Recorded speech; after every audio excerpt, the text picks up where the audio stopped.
Kimberly, thank you so much for being here. I love using the power of this platform to elevate voices in our community that are helping us learn about dinero. And that's exactly what you're doing. So please go ahead and start us off with an introduction of tell us who you are and what you do. Absolutely. And thank you for having me. I'm really excited to be here. My name's Kimberly. I'm the founder of Beworth Finance, where I help women make smart money moves, mostly through online coaching and courses. I'm also recently wrote Building Wealth on a Dime, which is my first book to come out. Very excited to get there out into the world and into the Latina community as well. It's a book that's intended to be super relatable, where readers will learn how to tackle debt and build wealth through the budgets and stories of 5 other moneymakers. One is the story of myself and my debt paydown story from my early 20s, but there's also some Latina characters in there and figures that I hope others can relate to as well. So excited to be here and share that with you all.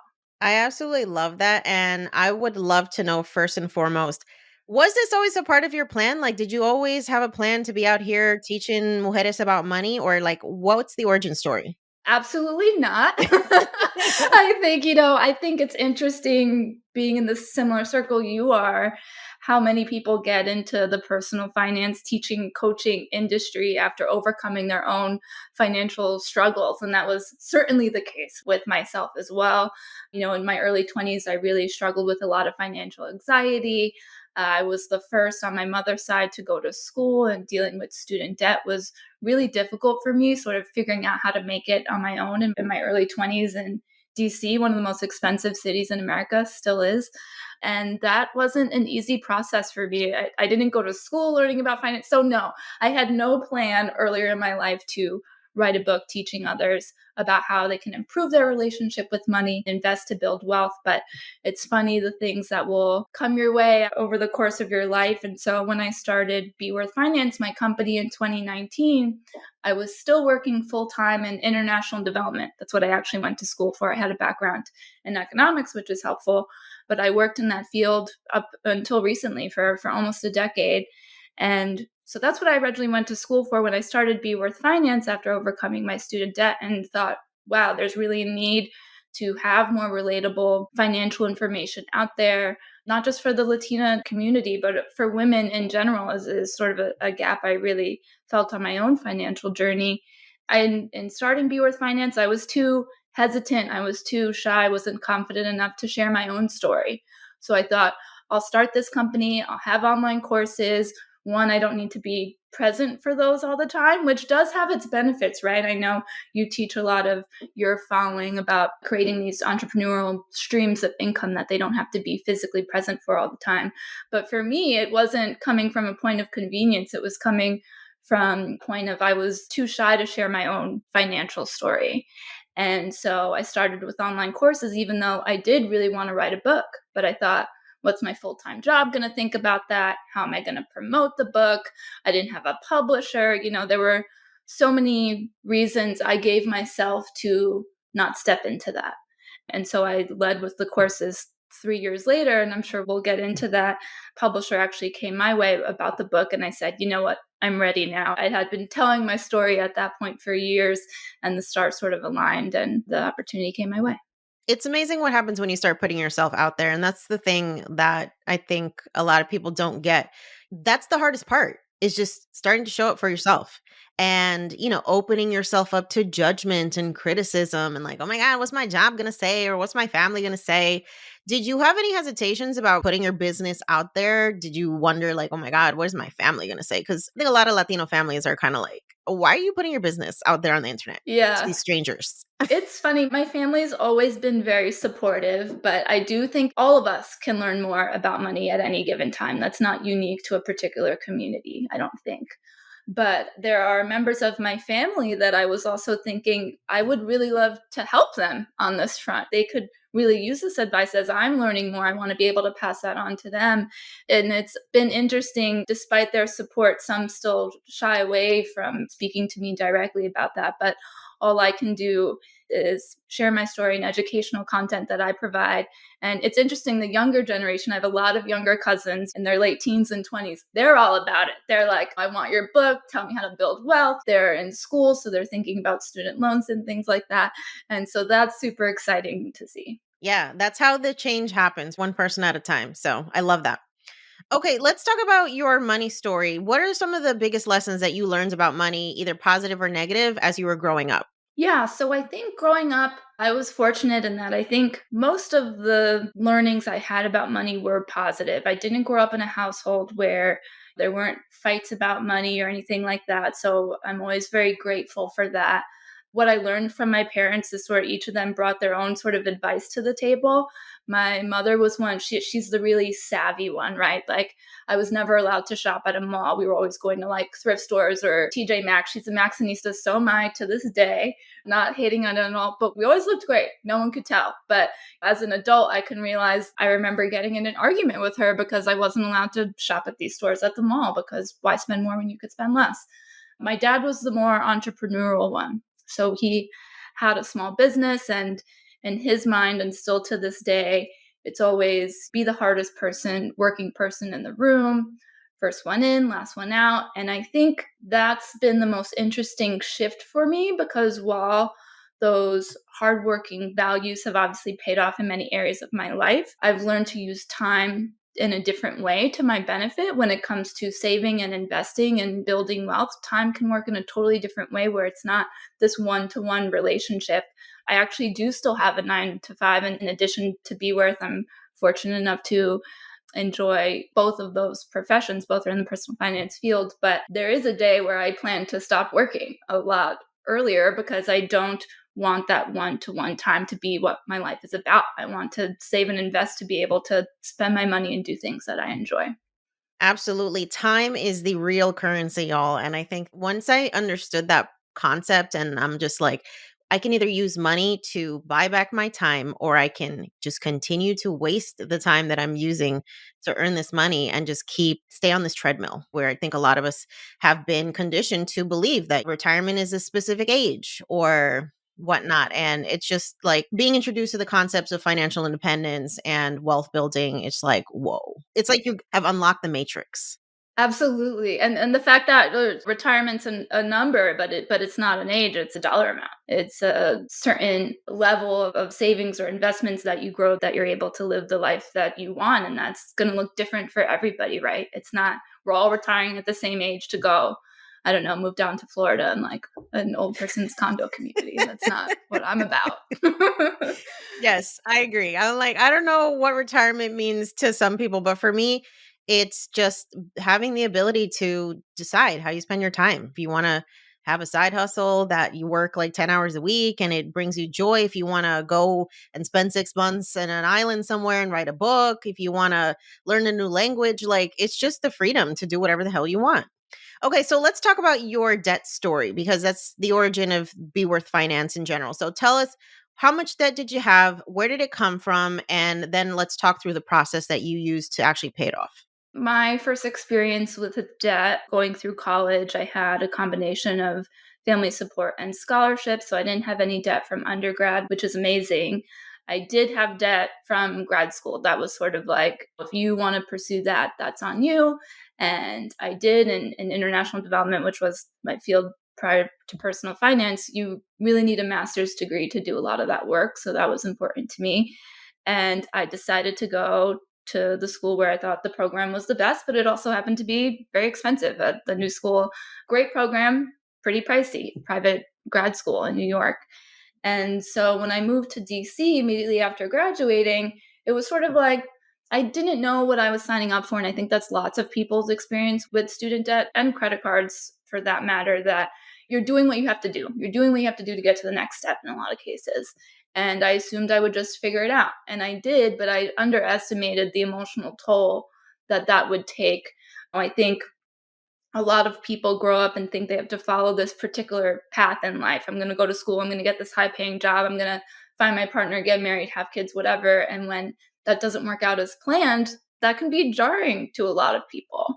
I went to school, did that part great, but getting out, the salary I was making was less than the amount of student loans that I had. So I graduated with $45,000 in student debt, which isn't terrible in the grand scheme of things. People were dealing with a lot more student loan debt than that. But to me personally, because everyone's financial journey is different, that was really suffocating knowing that my salary, what I would make in an entire year, couldn't pay that off. And it wasn't like I was out here living my best life and going out and throwing my money all over the place. I had 3 roommates for 5 years. I was taking public transportation. I was meal planning. I was doing like everything I could, and it was still pretty difficult for me to wrap my head around. I'm going to be paying this for 10 years. How am I supposed to do all these other things that I want to do in my life? How am I supposed to save up for a home? How am I supposed to be able to afford to raise a family if this is always in the back burner?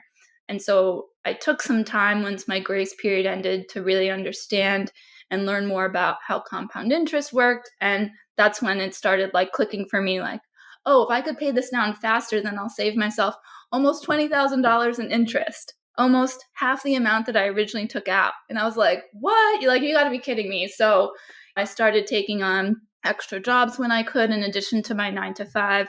Salary negotiation played a huge role there in being able to level up my income at that time to pay down those loans quicker.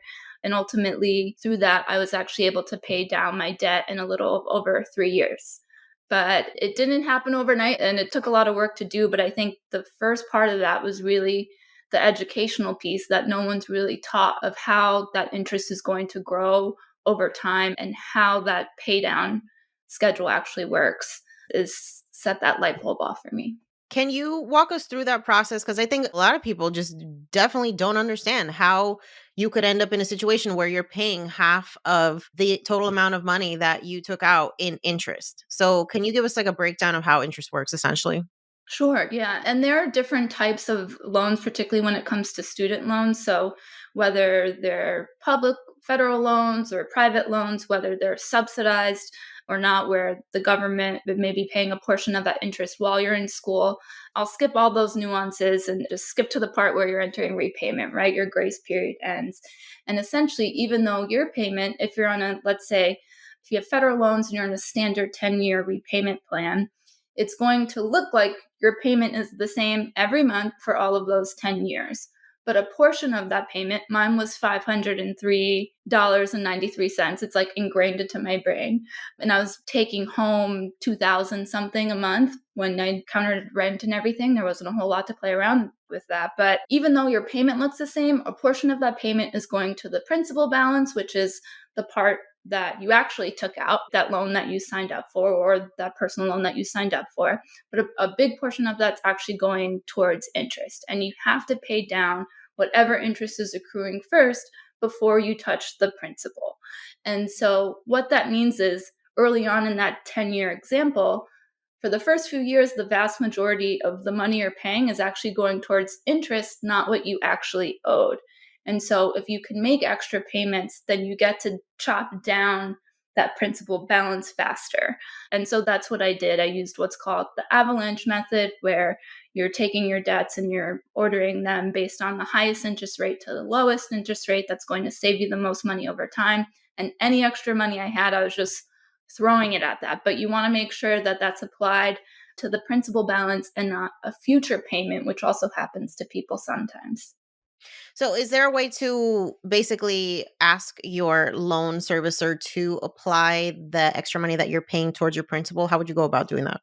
I think now, because so much of more banking and loan repayment is online, it should be pretty clear, but it's better to double check than have that paid toward a future payment in the future. So I would just call up your student loan servicing provider to double check that that is being applied to the principal and not like your next month's payment, for Yeah. example.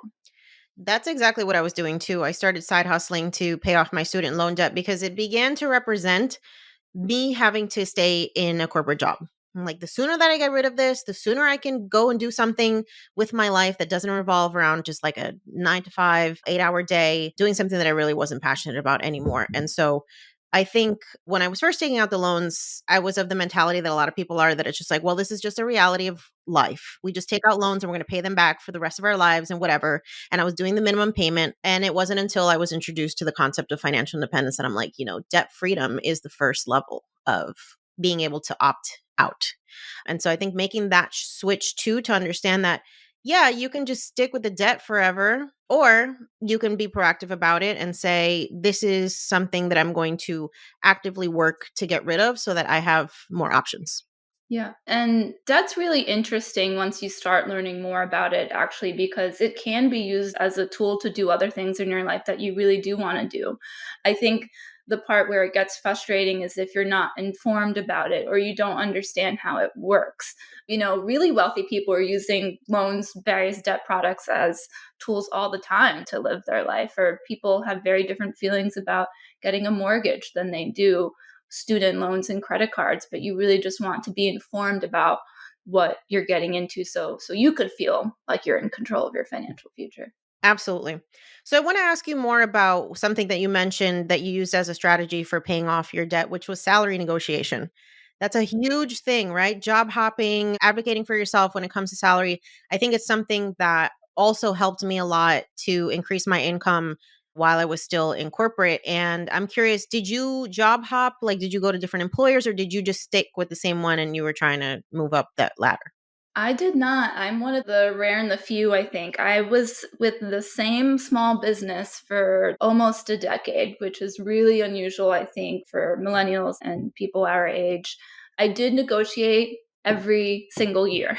So some people are like, oh, you have to wait for a specific time. It can be a really intimidating process. And I hated it. It's not like I don't want people to think I walked in there and I was like, this ain't no thing. I'm like super confident. I prepared as much as I could. Most of the time, I did start low, like I said, and I still think this is the case that in the industry I was in, $40,000 with the master's degree was low. So I had room to bump myself up there or to at least make the plea to my manager to bump me up. But I think as overwhelming or as intimidating as a process it can be life changing in the grand scheme of things. I mean, having that extra income to pay down my debt quicker, it wasn't until years after I paid down my debt that I really understood the value of checking that off my list. It's because I paid down my debt and I didn't pay that money in interest that I was able to buy my first home. That home is now a rental property. There are things that happen in sort of the spectrum of your financial future that you might not necessarily be able to predict, but being able to increase your income is so crucial to that process. And whether that's starting a side hustle or salary negotiation or what have you, all of those play into that bucket, right? But for me, preparing myself for that conversation and every year going into that annual review, pushing for whatever I could get, worst case scenario, is it's going to be no. And I did get a no a few times, but I got a lot of yeses also. And I think it's sort of wild, especially in the beginning, to come out of those conversations being like, wow, all I really had to do was show up and ask. And no one's going to be a better advocate for yourself. I don't care if it's your best friend at work. I don't care if you're working with family and so the boss is also a family member. No one's going to be a better advocate than you. That reminds me of a phrase my dad always told me growing up. He always says, "The squeaky wheel gets oiled." And it's just like sometimes you got to make noise because that's the Yeah. one that gets paid attention to, right? And so I try to always remember that when I'm scared about asking for something. It's just like, look, nobody's going to know what you need unless you decide to tell them what you need. So you are basically on track to be work optional by 45, which is incredible. So I'd love for you to tell us how that journey has gone, what you've done to actually make that possible. And how old are you right now? I am 35. Girl, you look amazing. Okay, so you are 10 years away potentially from work optionality. And that is like hashtag goals for so many people. Please tell us what you're doing to make that a reality.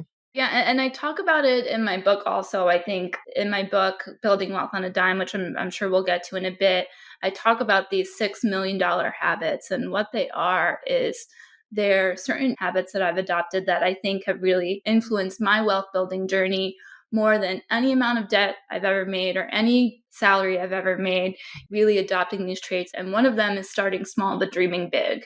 It's the first $1 million habit in the book. And I hope it comes through strongly because a lot of people are going to feel like they're making baby steps earlier in their financial journey. Like I wasn't always, when I was paying down my debt, at first it was just an extra $50 here, $100 there.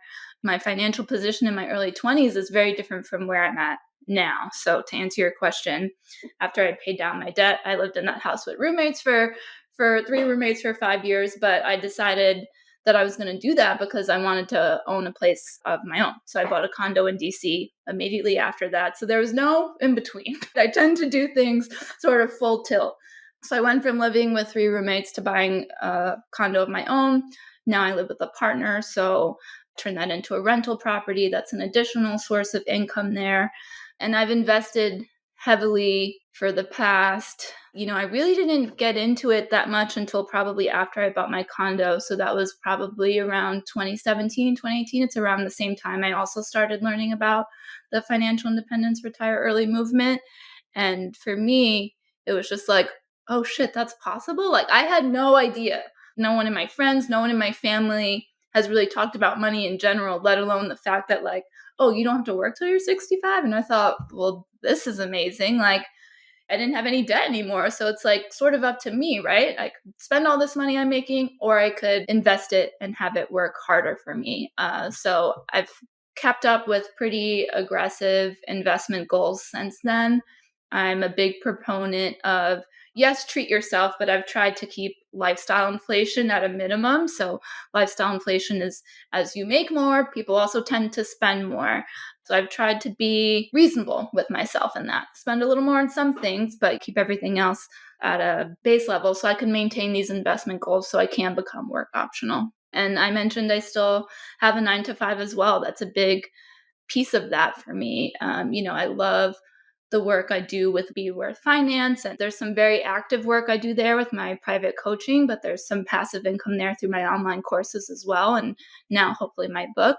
My 9 to 5, I also work in personal finance with a personal finance app called Rocket Money, formerly Truebill. So you might have heard of them for canceling subscriptions and things like that. And I also work in financial education with them. So I'm able to basically just talk and educate people about money all the time across what I'm doing. But both of those combined enable me to hit some pretty aggressive investment goals. Most of my portfolio is in low cost index funds, and I'm on track. So I do think, my partner thinks very differently than I do. He doesn't see himself retiring early. He probably could, but it's not really a strong goal of his. So that's interesting. And that's something new that we're sort of talking through together. It might be, and knowing myself, like, people are like, oh yeah, you're just gonna like retire at 40, like you're gonna be done like with your book and your 9 to 5 and your side hustle and your coaching, like you're just gonna like stop working. And I'm like, yeah, you're probably right. So it'll probably be more of like a coast fire scenario, but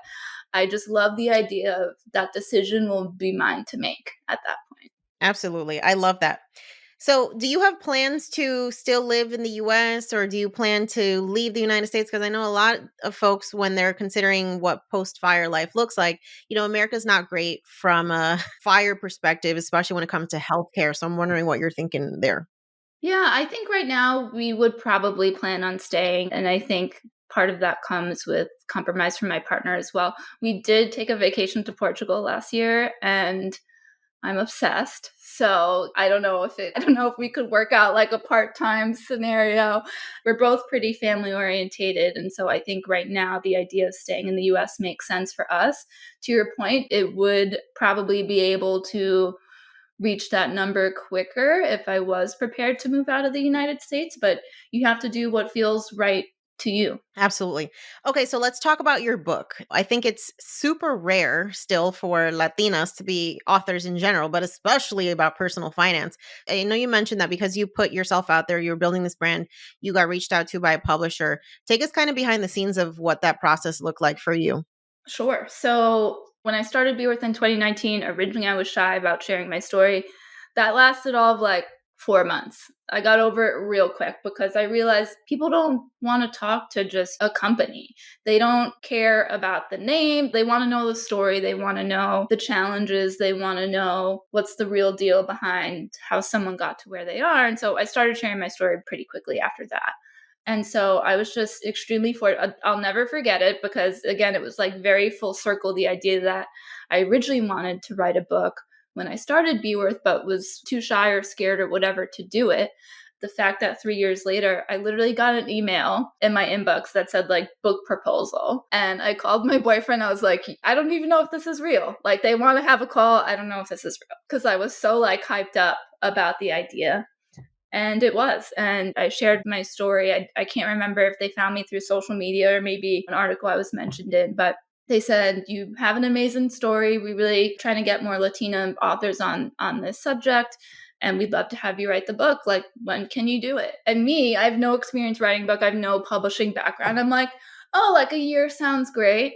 It was terrible. It was terrible. Like, on top of a 9 to 5 job and all of this, a year was too soon. I don't know what your timeline looks Yeah, like, no, but it's definitely not a year, girl. You was it ambitious. it was rough. But now that it's done, it's really interesting going through the process. The book turned out a lot different than the original outline that I wrote.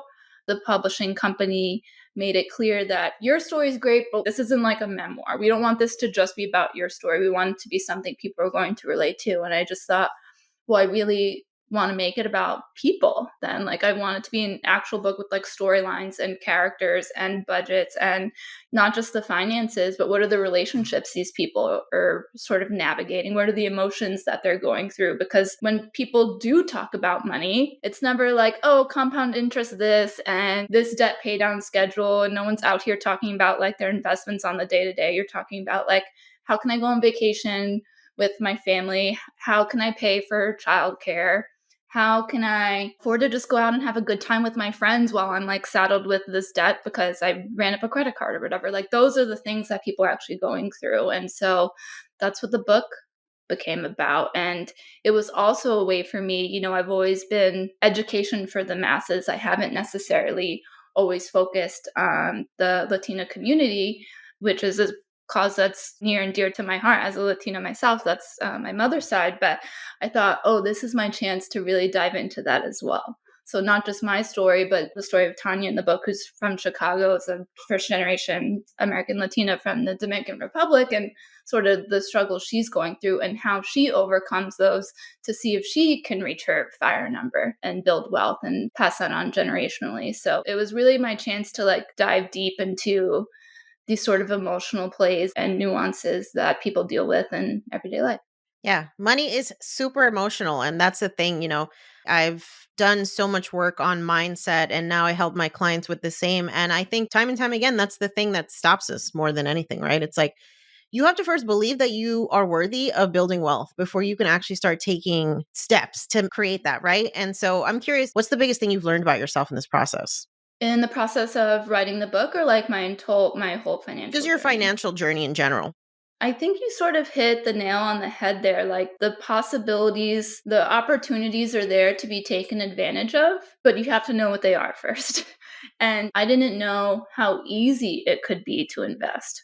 Because when you grow up and you watch movies and you hear anyone talk about it, it's always like these rich white guys. And that is not my experience.